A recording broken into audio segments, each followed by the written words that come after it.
Ferrari just spent over $100 million to launch a car they believe will bring them back to the top.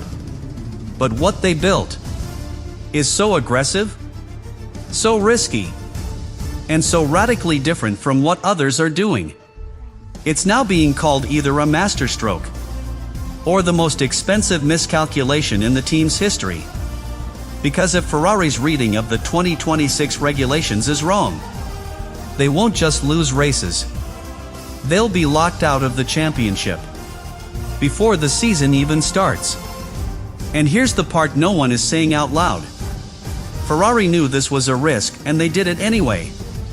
It was the kind of launch only Ferrari could pull off. Not a live event. Not a closed-door filming day.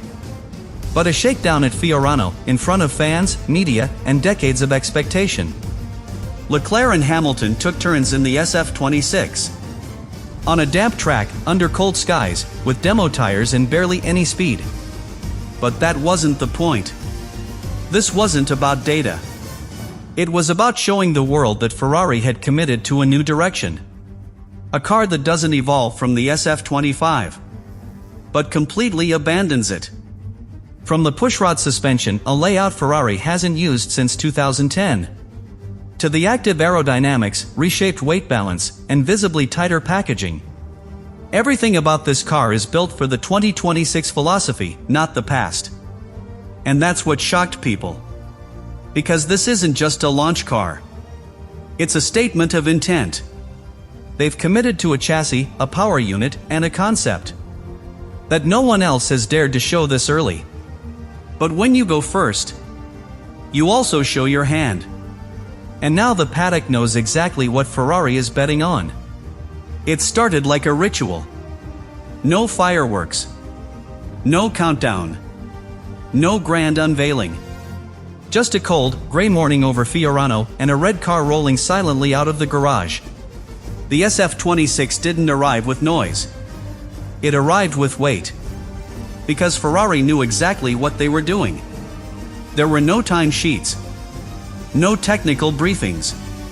Just two drivers, Leclerc and Hamilton, climbing into a machine that already carried more political risk than any Ferrari launch in years. It wasn't a demonstration. It was a warning. To rivals. To the FIA. To the sport itself. Hamilton went out first. Slow laps. No sudden inputs. But every corner felt like a signal. This wasn't a marketing day, this was a man debuting his final chapter. And he was doing it in a car that looked nothing like the Ferrari he agreed to drive a year ago. Because the SF-26 isn't a refinement.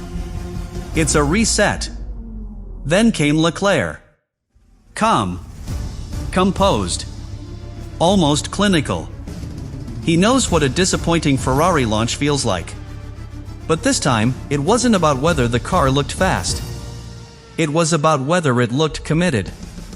And this one did. For better or worse. The fans standing trackside didn't see any fireworks. But they saw enough. The pushrod suspension. The tight side pods. The silent confidence. This car wasn't hiding behind shakedown settings. It was built to show something, even if no one knew what that was yet. And that's what made the moment strange. Because Ferrari didn't reveal a race car. They revealed a belief that they understand 2026 better than anyone else. That their interpretation of the rules will be the one that survives. And now, the clock is ticking on whether that belief was genius. Or a $100 million mistake. At first glance, the SF-26 looks ready for war. It's tight. Compact.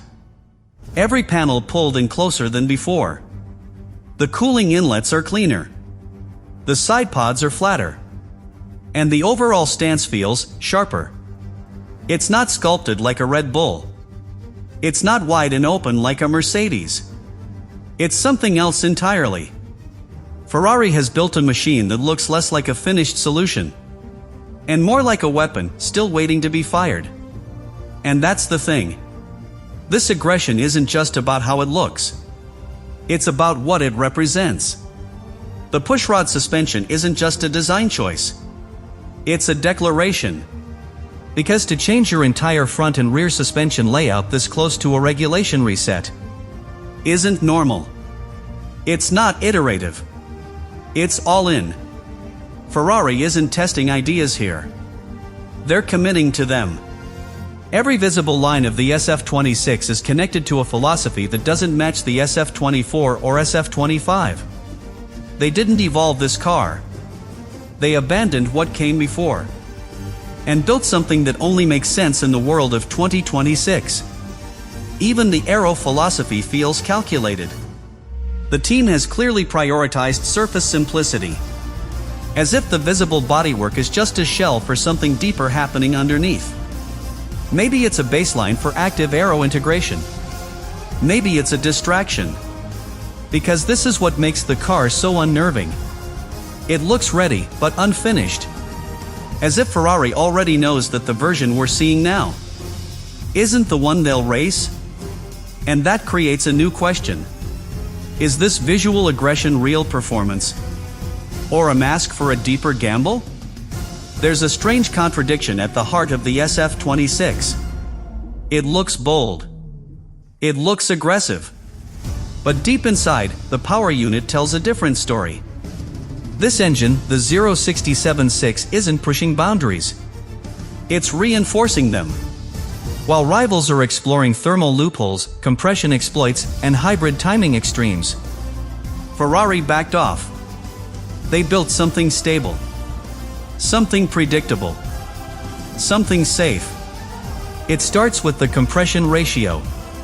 Ferrari reportedly went with a conservative 16:1, lower than what's rumored from Mercedes or Red Bull. They chose steel cylinder heads instead of aluminum. Not because it's lighter, but because it's more resistant to heat deformation. Because it lasts longer. Because it avoids the question, will this be legal in 5 months? Ferrari's entire power unit strategy is based on avoiding FIA scrutiny. They didn't try to exploit the gray areas. They tried to survive them. And that might be the boldest move of all. Because if the FIA clamps down on combustion tricks, Ferrari is protected. Their engine doesn't need revisions. Their cooling isn't designed around high-risk performance spikes. They've built compliance into the foundation of the car. But if the FIA doesn't act, if no directive comes, then that caution becomes a handicap. And Ferrari enters the 2026 season underpowered. Not because they couldn't go faster, but because they assumed the rules would close before they needed to. It's not just a mechanical decision. It's philosophical. And in Formula One, philosophy can be fatal. Ferrari didn't just build an engine to race. They built an engine to send a message. And now, whether they admit it or not, the FIA is already part of this story. Because when you launch first, when you publish your design philosophy, when you bring your car out in public before anyone else dares to, you're not just setting a technical standard. You're laying a political trap. Ferrari's power unit, as conservative as it seems, isn't passive. It's a pressure point. A declaration that says, "We've followed the spirit of the regulations. Now let's see who didn't." And the FIA can't ignore that.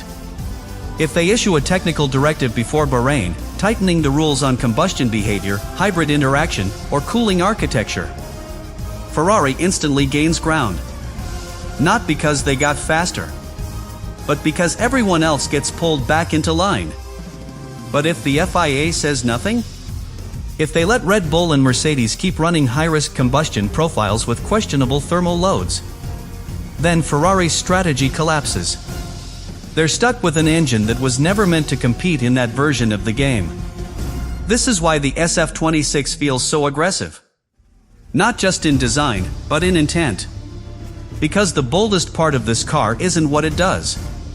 It's what it forces others to do. Ferrari has made themselves the reference point. Now the FIA has to decide. Do they move the line or hold it? And whichever choice they make, someone's season will unravel. This is the scenario Ferrari fears most. Not losing in Bahrain. Not struggling in pre-season testing. But being left alone. While everyone else plays by different rules. Because if the FIA stays silent, if no clarification is issued about the combustion trick or cooling thresholds, then Ferrari's restraint becomes their weakness. And the SF-26 becomes outdated before it ever races. Other teams, Red Bull, Mercedes, maybe even Audi, will have designed their power units to exploit every inch of legal uncertainty. Extra thermal compression, wider ignition windows, higher peak combustion pressure that walks right up to the line. And if the FIA lets that stand, Ferrari will be watching their rivals disappear down every straight. The problem is, Ferrari can't catch up. The engine is frozen. There's no mid-season fix. No new combustion chamber. No Plan B cooling layout sitting in a warehouse. This was the plan. And it only works if the FIA decides to level the field after launch day. Now imagine the internal fallout. Hamilton coming into Ferrari with one final goal. He didn't move to Maranello for a rebuild. He came for a title. And if that's off the table before round one, the pressure inside that garage will become unbearable. Leclerc too, a driver who's waded through 5 seasons of near misses and instability. He signed his extension with the belief that this was the cycle that would finally be built around him.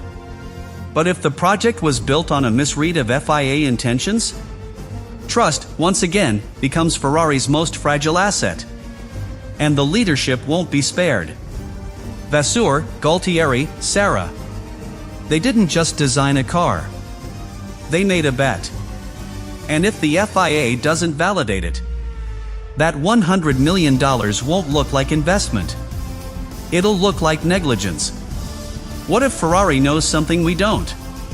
What if this entire project, the aggressive chassis, the conservative engine, the early reveal, was never about 2026 performance, but about something deeper? A power play. A trap. A warning. Because right now, Ferrari doesn't look fast. But they do look confident. Too confident for a team that might be down on power, short on directives, and months away from answers. And that confidence doesn't come from guesswork. It comes from leverage. They've forced the FIA into a corner. They've made themselves the most visible example of rule compliance, and now, they're daring the sport to choose. Protect the integrity of the regulations. Or protect the silence that's letting others get ahead. But if that silence holds, if no clarifications come, then Ferrari's $100 million mistake will echo far beyond Maranello. Because it won't just be about a failed concept. It'll be about what it means to follow the rules in modern Formula One. And what it costs. And that's the part no one wants to admit. That this might be the first test of 2026. And it's not happening on track. It's happening behind closed doors. In politics. In trust. In silence. And if this really was a mistake, it won't be Ferrari who made it. It'll be the sport that let it happen.